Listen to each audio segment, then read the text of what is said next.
Welcome back. You're still tuned in to News and Views right here on Salam Media. And in a bit, we'll be having a really interesting conversation. We'll be heading out to Germany as tensions remain high in the Middle East. The ripple effects are being felt globally, and one of the key battlegrounds is in Europe.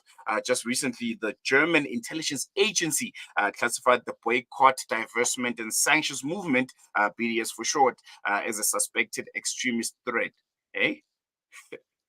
In your life, have you ever thought you'd hear extremists and BDS in the same sentence? But well, the German intelligence are linking it to Palestinian groups like Hamas and Palestinian Islamic Jihad.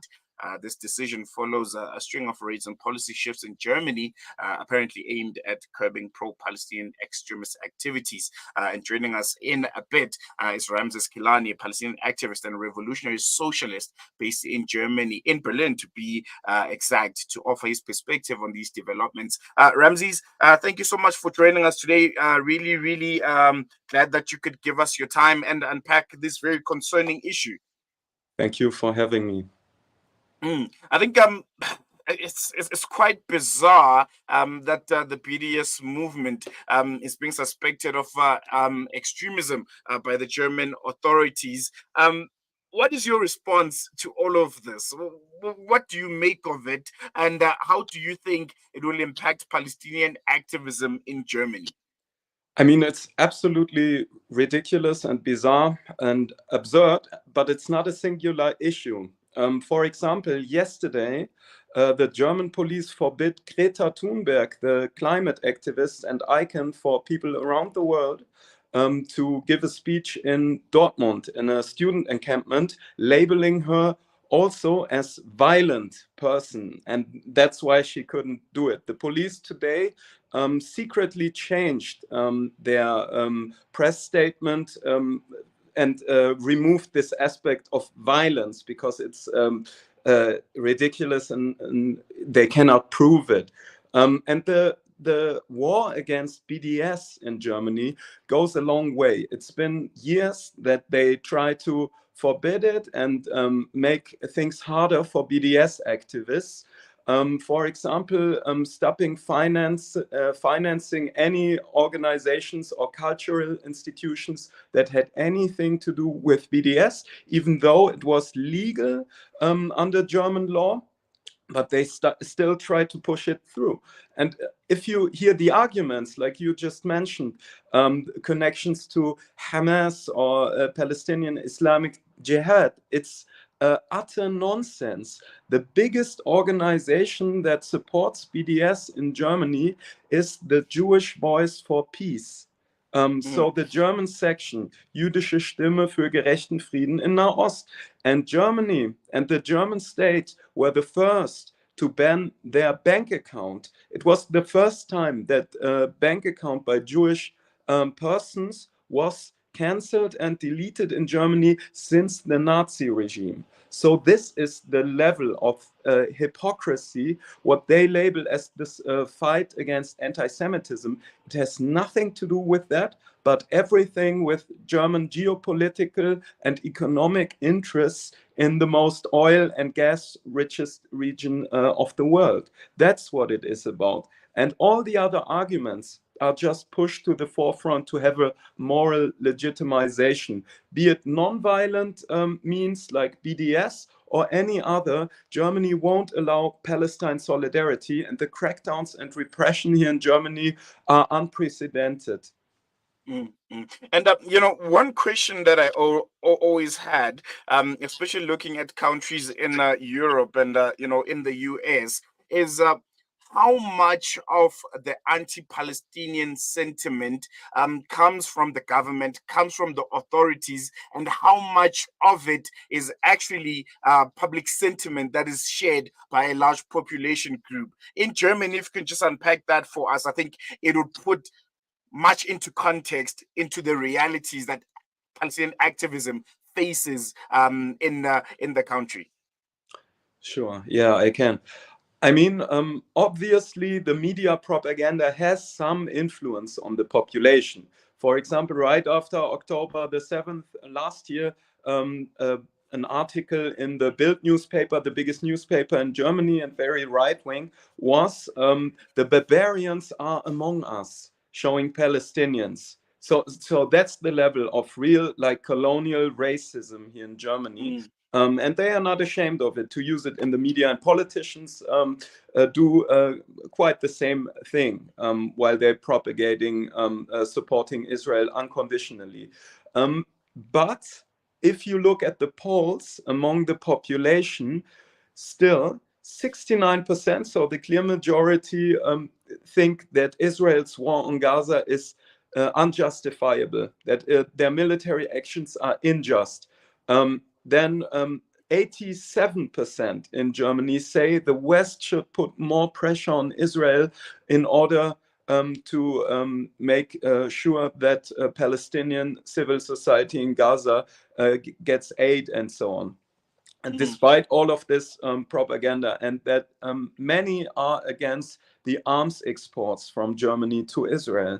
And if you look at the stats, Germany is the second biggest supplier of arms and weapons to Israel in the world. So until 2023, already they sent 30% almost of all weapons to Israel. The first is the US, and then the third, only with around 4%, is Italy. So that's the level. Germany is complicit and involved and has interests in the region.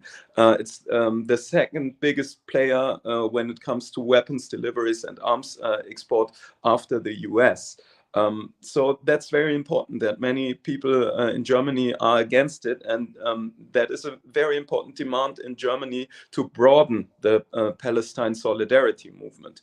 But when it comes to the state crackdown, I mean, we had demo bans. In Berlin, they even banned wearing the kufiyeh for school children, if you can imagine. So the Palestinian scarf and the cultural symbol around the region, beyond Palestinians also, was banned in schools. There was almost an occupation-like style on Palestinian streets, and you have to know that Germany has a huge Palestinian population, especially Berlin. It's the Palestinian diaspora capital, basically, of Europe. There are 80,000 Palestinians here, it's estimated, even though it's difficult because many don't have a state citizenship and so on, as you know. But there's a huge diaspora of Palestinians in Germany, and they are being excluded and being attacked, assaulted. There have been also graffiti attacks by a radicalized minority on the right in Germany, saying gas all Palestinians, kill all Palestinians at schools and so on. So it's horrendous what is happening here, and the anti-Palestinian sentiments in Germany are definitely pushed from above, from state level, from media level, and this is very clear to see, and it's out of economic and geopolitical interests.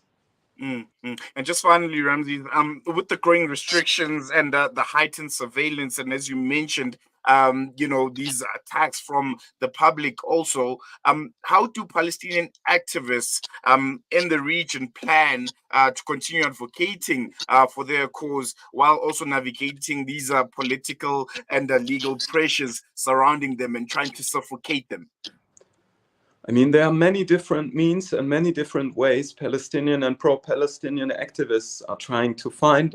The most important thing is that we don't back down to it. We don't give up. We won't stop our activism. They can't forbid our fundamental democratic rights of freedom of speech and the right to assembly. And we always made that very clear. When they had the demo bans here, we were mobilizing to the streets. We didn't care.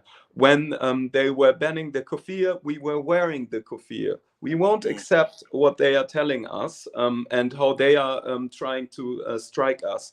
That's the first thing. Yeah, we will be in opposition to that always. The other thing is that we need to broaden our movement, because being stuck in this isolation makes it easier for them to crack down on us. There have been house raids. We have had many legal cases against us for just shouting for a free Palestine.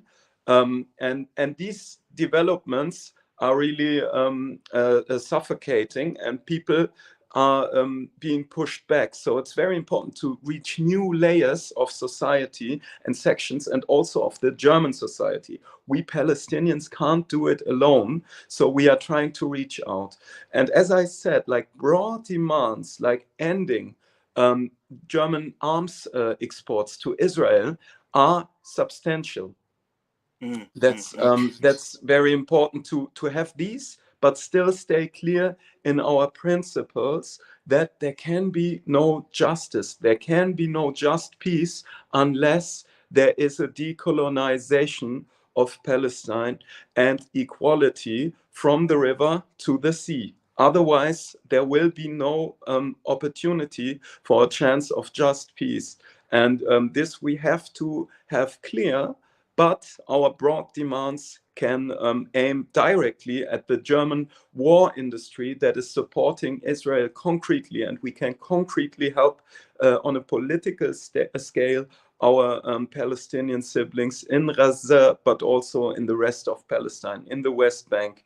And now spreading also to the region, to Lebanon, is Israel's colonial war. So we have a huge responsibility in Germany. We are in the belly of the beast when it comes to weapons exports, when it comes to state repression. So we can't stop. A lot relies on our activism, and we are knowledgeable to that. I think we're going to leave it on that note. Ramsis, thank you so much for giving us your time, and we're wishing you all the best here from South Africa, and I'm sure we'll be catching up soon, you and I. Thank you. Same to you, and all the power and strength to you.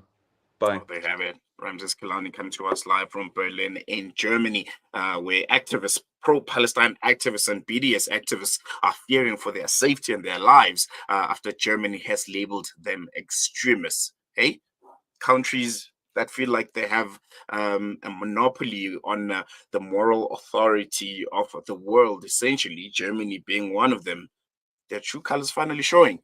Going to take a quick break. When we come back, News and Views continues.